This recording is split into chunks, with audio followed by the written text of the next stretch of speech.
Ito po, kinalas ko siya. Tinanggal ko yung makina ng 220. Saka itong pinaka-bushing. Pinalitan ko ng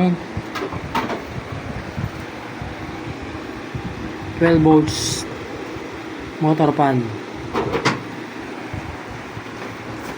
Ano po, nakikabit ko na po siya.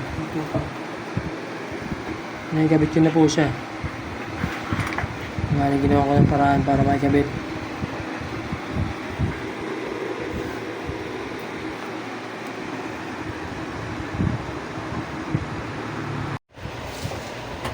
Testing na natin yung pan. Yung ginawa kong electric pan, tinanggal ako ng 220. Bali, tinanggal ko na yung tunay na makina niya. Wala sa kuryente. Nakakabit pa siya. May switch na rin. Testing natin.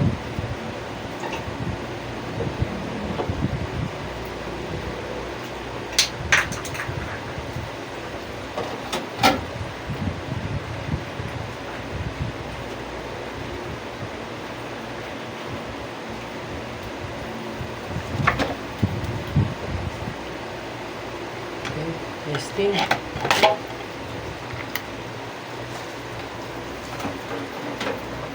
Oh. Ayos, maandar. Meron na tayong electric fan na 12 volts.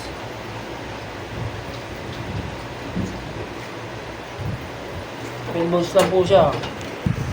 12 volts. Gawa na po ng ating modification electric fan. Dating 220, ngayon ay 12 volts na lang.